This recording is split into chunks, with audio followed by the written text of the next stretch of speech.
The first time she hit my hedge, I chalked it up to bad driving. The second time, I told myself it was a coincidence. But by the third, when I came home to find fresh tire tracks gouging my lawn, branches snapped like broken bones, and her white SUV's paint still streaked across my fence post, I knew Karen wasn't just clumsy, she was sending a message. She didn't like my hedge, claimed it was blocking the neighborhood's sight lines and ruining the aesthetic. In truth, it was just blocking her view of my backyard, which she'd been spying on since the day I moved in. I confronted her the next morning as she strutted down the sidewalk in her floral print dress, clipboard in hand. She didn't even slow down when I said, "You've got a problem with my hedge. Talk to me instead of using your bumper." She stopped, tilted her chin, and said, "If it keeps getting in my way, I'll keep fixing the problem myself. Consider it a service to the community." Then she walked off, leaving muddy tire tracks still drying on my driveway. I spent that night pacing, my temper flaring every time I looked out the window at the shredded greenery. I'd worked for years to grow those hedges thick and high enough to shelter my yard from the street. My late wife had planted the first row with me. They weren't just landscaping, they were history. Karen knew that. That's why she targeted them. And that's why I decided I wasn't going to just replace them. I was going to make her regret every inch of damage. I called up an old buddy, Mark, who runs a salvage yard. "Got any steel rebar and scrap I-beams?" I asked. He laughed. "Planning a bunker?" "Something like that," I said. By the next afternoon, I had enough heavy metal stakes to line the inside of my hedgerow. I drove them deep into the ground, angling them so they sat just beneath the surface of the leaves, hidden from view, but perfectly positioned to meet any vehicle foolish enough to plow through again. Then I replanted the damaged section, watering it generously so it looked soft, new, and inviting. The twist came sooner than I expected. 2 days later, I was having coffee on the porch when I heard the familiar hum of her SUV's engine, followed by the sharp crunch of tires leaving pavement. Then came the sound of metallic screech, a wet pop, and the angry hiss of air escaping fast. I set down my mug just in time to see Karen's SUV lurch to a stop, its front right tire completely shredded, the rim bent at a sickening angle. Steam rose from under the wheel well like smoke from a battlefield. She flung open the door, her face already flushed red, and stormed over to my fence. "What did you do?" she shouted, jabbing a finger toward the hedge. I kept my voice calm.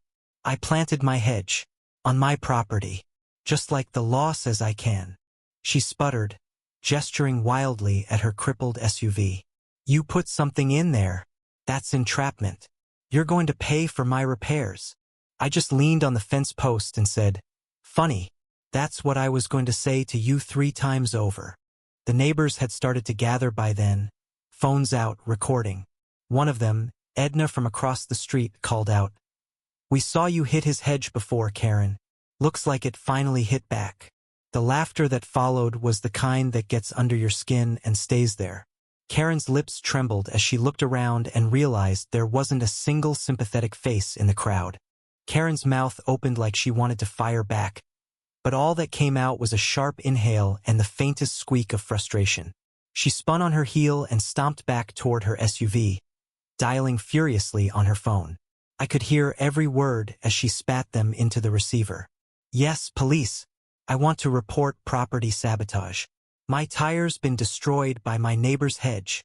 She paced while she talked, waving her arms like she was conducting an orchestra of outrage. When the patrol car pulled up, it wasn't just any officer, it was Deputy Morales, the same man who'd been out here last summer when Karen tried to find me for having a barbecue too close to the property line. He stepped out, one brow raised, his gaze taking in the deflated tire, the bent rim, the perfectly manicured hedge. "Afternoon," he said slowly, looking at Karen. "You want to explain what happened?" Karen launched into her story, painting herself as the victim of a calculated attack. Morales listened, expression unreadable, until she ran out of steam. Then he turned to me. "You got your side?" I kept it simple. "My hedge is on my property. She's hit it 3 times before. This time, I reinforced it so it wouldn't get destroyed again. Didn't invite her SUV onto my lawn. I handed him my phone, already queued up to the security footage showing her cutting across my yard and into the hedge just moments before the blowout. The deputy watched, lips pressing into a thin line, then looked back at Karen. So you left the roadway, drove onto his property, and hit his hedge. Again. Her mouth fell open. That's not the point, she snapped. He put metal in there. Morales' tone didn't change. It's called protecting your property. Perfectly legal, especially when there's a history of damage. The twist hit when Edna stepped forward, holding a manila folder. Deputy, you might want to see this. Inside were HOA meeting minutes. Once Karen had tried to keep private, detailing her repeated complaints about my hedge and her comments about taking matters into her own hands if the board wouldn't act. Morales skimmed the pages, then looked back at her. Ma'am, this reads like intent. You've admitted in front of witnesses you were going to keep hitting his property until you got your way. That's harassment and vandalism. Karen's face drained of color. You can't charge me for a plant, she barked. But Morales was already calling in a tow for her SUV, citing trespassing and property damage. The neighbors, emboldened, started murmuring about their own run-ins with her, threatened fines, bogus violations, even a time she tried to have Edna's grandson's lemonade stand shut down for commercial activity without a permit. By the time the tow truck hauled her SUV away, Karen's empire had cracked wide open. The HOA board called an emergency meeting that evening. I didn't even have to attend. By the end of the night, they'd voted to remove her as president and strip her of any enforcement powers. The final blow came a week later when the county filed misdemeanor charges for vandalism and trespassing. Without her position, Karen's power evaporated. Neighbors she used to intimidate now ignored her, some even laughing when they passed. Her SUV sat in her driveway for weeks with the mangled rim still visible, a silent monument to the day her bullying hit something immovable. I never took down the spikes. The hedge grew back thicker, greener, stronger, like it knew it had survived a war. And every time I walk past it, I think about how sometimes the best revenge isn't shouting or swinging back, it's standing so firm that the person trying to knock you down ends up flat on their back instead.